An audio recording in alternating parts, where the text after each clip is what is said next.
தமிழொலி நேயர்களுக்கு வணக்கம். இன்றைய இரவு நேர பிரதான செய்திகள். முதலில் தலைப்பு செய்திகள். சாரதிகள் அவதானத்துடன் செயற்படுமாறு அறிவுறுத்தல். நாட்டில் விசேட சுற்றி வளைப்பு நடவடிக்கைகள் ஆரம்பம். இரத்தினபுரியில் திடீரென தீப்பற்றி எரிந்த முச்சக்கர வண்டி. உலகளாவிய ரீதியில் இலங்கை கடவுச்சீட்டில் ஏற்பட்டுள்ள மாற்றம். யானை தாக்கி பரிதாபமாக உயிரிழந்த இளம் குடும்பஸ்தர். தமிழர் போதியில் கோர விபத்து, ஒருவர் உயிரிழப்பு, 20 பேர் படுகாயம். மொனராகலையில் குடும்பஸ்தர் வெட்டி படுகொலை. திருகோணமலையில் அடையாளம் தெரியாதவர்களால் வீடொன்றுக்கு தீ வைப்பு. தொடர்பான விரிவான செய்திகள். பண்டிகை காலத்தில் வாகனங்களை செலுத்தும் பொழுது அவதானமாக செயற்படுமாறு வாகன சாரதிகளுக்கு காவல்துறையினர் அறிவுறுத்தியுள்ளனர். இதன்படி போக்குவரத்து விதிகளுக்கு அமைய வாகனங்களை செலுத்துமாறும், மது அருந்திவிட்டு வாகனம் செலுத்துவதை தவிர்க்குமாறும் அறிவுறுத்தப்பட்டுள்ளது. இதனிடையே புத்தாண்டை முன்னிட்டு 35,000க்கும் மேற்பட்ட காவல்துறையினர் பாதுகாப்பு நடவடிக்கைகளுக்காக கடமையில் ஈடுபடுத்தப்பட்டுள்ளதாக குறிப்பிடப்பட்டுள்ளது. சிறிய, நடுத்தர மற்றும் பாரிய அளவிலான போதைப்பொருள் கடத்தல்காரர்களை கைது செய்வதற்கான நடவடிக்கைகள் ஆரம்பிக்கப்பட்டுள்ளதாக போலீஸ் ஊடக பிரிவு தெரிவித்துள்ளது. அதன்படி நேற்று முதல் அனைத்து பிராந்திய போலீஸ் பிரிவுகளையும் உள்ளடக்கி போதைப்பொருள் வலையமைப்புகளை அடையாளம் காண்பதற்கான விசேட நடவடிக்கைகள் முன்னெடுக்கப்பட்டுள்ளன. இந்த நடவடிக்கையில் தேவைக்கேற்ப விசேட அதிரடிப்படையினர், இராணுவம் மற்றும் மோப்பநாய் பிரிவின் உதவியையும் பெறுவதற்கு திட்டமிடப்பட்டுள்ளது.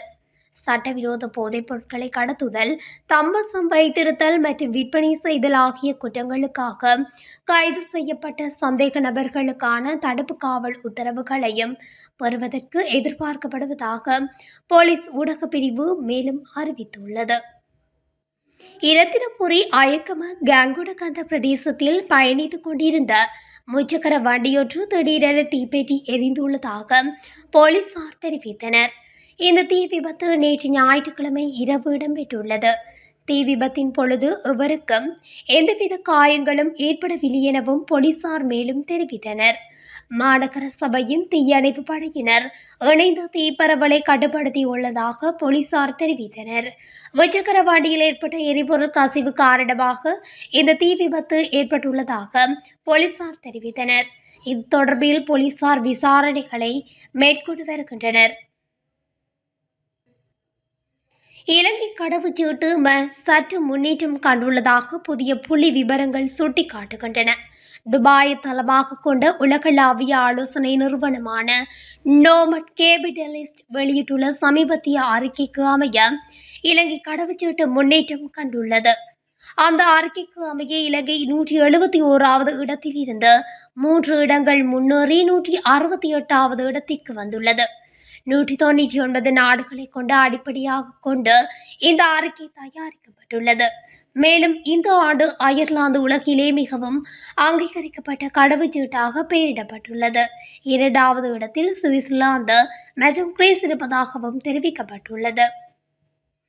மட்டக்களப்பு வெள்ளாவளி போலீஸ் பிரிவுக்குட்பட்ட 37ஆம் கிராம பகுதியில் புத்தாண்டு தினத்தில் யானை தாக்கி இளம் குடும்பஸ்தர் ஒருவர் உயிரிழந்த சோக சம்பவம் ஒன்று பதிவாகியுள்ளது. குறித்த சம்பவம் இன்று அதிகாலை 1 மணிக்கு இடம்பெற்றுள்ளதோடு சம்பவத்தில் 3 பிள்ளைகளின் தந்தையான 31 வயதுடைய ராசதுரை சசிகரன் என்பவரே உயிரிழந்துள்ளார். வீட்டுக்கு முன்பகுதியிலிருந்து நண்பர்களுடன் புத்தாண்டினை வரவேற்கும் வகையில் பேசிக் கொண்டிருந்தவர் சத்தம் கேட்டு வீட்டு வாசலுக்கு வந்த பொழுது யானையின் தாக்குதலுக்குள்ளானதாக தெரிவிக்கப்பட்டுள்ளது. இந்நிலையில் யானையின் தாக்குதலுக்குள்ளாகி காயமடைந்தவரை உறவினர்களின் உதவியுடன் களுவாஞ்சிக்குடி வைத்தியசாலைக்கு கொண்டு சென்ற வேளை வைத்தியசாலையில் சிகிச்சை பலனின்றி உயிரிழந்துள்ளார். சடலம் உடற்கூற்று பரிசோதனைக்காக களுவாஞ்சிக்குடி வைத்தியசாலையில் பிரேத அறையில் வைக்கப்பட்டுள்ளது. சம்பவம் தொடர்பில் வெள்ளாவளி போலீசார் மேலதிக நடவடிக்கைகளை மேற்கொண்டு வருகின்றனர். புது வருட தினத்தில் இந்த சம்பவம் இடம்பெற்றுள்ளதன் காரணமாக அந்த பகுதி சோகமயமான நிலையில் உள்ளதாகவும் அங்கிருக்கும் தகவல்கள் தெரிவிக்கின்றன. அக்போபுர போலீஸ் பிரிவின் காந்தலாய் திருகோணமலை வீதியில் 85ஆம் தூண் பகுதியில் இடம்பெற்ற பேருந்து விபத்தில் ஒருவர் உயிரிழந்துள்ளார். அக்போபுரவிலிருந்து காந்தலாய் நோக்கி சென்ற கேப் வண்டியொன்றின் மீது அதே திசையில் பயணித்த பேருந்து ஒன்று பின்னால் மோதியதில் இந்த விபத்து ஏற்பட்டுள்ள நிலையில் பின்னர் பேருந்து எதிர் திசையில் இருந்து வந்த லொரியொன்றின் மீது மோதியுள்ளது. இந்த விபத்தில் பேருந்தின் சாரதி உட்பட 20 பேர் காயமடைந்து கந்தலாய் வைத்தியசாலையில் அனுமதிக்கப்பட்ட நிலையில் பேருந்து சாரதி உயிரிழந்துள்ளதாக தெரிவிக்கப்படுகிறது. விபத்தில் உயிரிழந்தவர் மாவனெல்ல பகுதியைச் சேர்ந்தவர் ஆவார். விபத்து குறித்து அக்போபுர போலீசார் மேலதிக விசாரணைகளை மேற்கொண்டு வருகின்றனர்.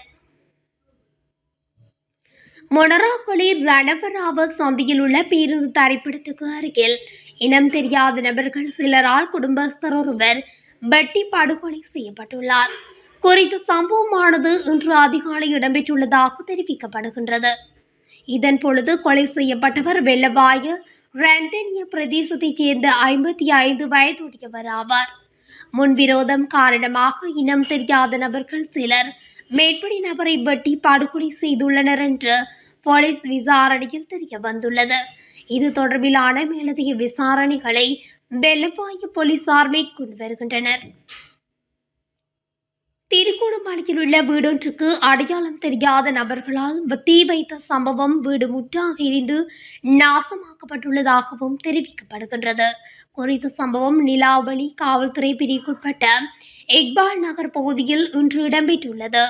முகைதீன் பிச்சை சேகாகளம் என்பவரின் வீடே இவ்வாறு தீக்கரையாக்கப்பட்டுள்ளது. வீட்டின் உரிமையாளர் சம்பவத்தினத்தன்று வீட்டில் இல்லாத நேரத்தில் அடையாளம் தெரியாதவர்களால் தீ வைக்கப்பட்டுள்ளதாகவும் சந்தேகிக்கப்படுகிறது. இந்த சம்பவத்தில் வீட்டின் சமையலறை பொருட்கள் உட்பட வீட்டு தளபாடுகள் என பல பொருட்கள் நாசமாகியுள்ளதாக உரிமையாளர் தெரிவித்துள்ளார். மேலும் இந்த சம்பவம் தொடர்பில் பாதிக்கப்பட்ட வீட்டின் உரிமையாளர் நிலாவளி காவல்துறையினரின் முறைப்பாடு செய்துள்ளதுடன் மேலதிக விசாரணைகளையும் போலீசார் முன்னெடுத்து வருகின்றனர்.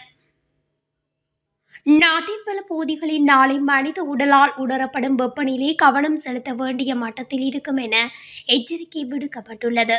குறித்த விடயத்தினை வளிமண்டலவியல் திணைக்களம் தெரிவித்துள்ளது. அதன்படி வடக்கு, வடமத்திய, வடமேல், மேல், தென், கிழக்கு மாகாணங்களிலும் ரத்தினபுரி மற்றும் மொனராகலை மாவட்டங்களிலும் கவனம் செலுத்த வேண்டிய மட்டத்தில் வெப்பநிலை இருக்கும் என அந்த திணைக்களம் மேலும் குறிப்பிட்டுள்ளது. இதேவேளை நாளை மேல் சப்ரகமுவ, மத்திய, தென் மற்றும் ஓவா மாகாணங்களிலும் அம்பாறை மற்றும் மட்டக்களப்பு மாவட்டங்களிலும் பிற்பகல் அல்லது இரவு நேரங்களில் மழை அல்லது இடியுடன் கூடிய மழை பெய்யக்கூடும். மேல் மாகாணத்திலும் காலி, மாத்தறை மற்றும் புத்தளம் மாவட்டங்களிலும் காலை வேளைகளில் மழை பெய்யக்கூடும். சப்ரகமுவ, மத்திய மற்றும் ஊவா மாகாணங்களிலும் பொலனறுவை மாவட்டத்திலும் காலை வேளையில் சில இடங்களில் மூடுபனியுடன் கூடிய வானிலை எதிர்பார்க்கப்படலாம் என வளிமண்டலவியல் திணைக்களம் அறிவித்துள்ளமை குறிப்பிடத்தக்கது. இத்துடன் தமிழொலியின் இன்றைய இரவு நேர பிரதான செய்திகள் நிறைவடைகின்றன. தொடர்ச்சியாக செய்திகளை அறிந்து கொள்ள தமிழொலி ஊடகத்துடன் இணைந்திருங்கள். நன்றி, வணக்கம்.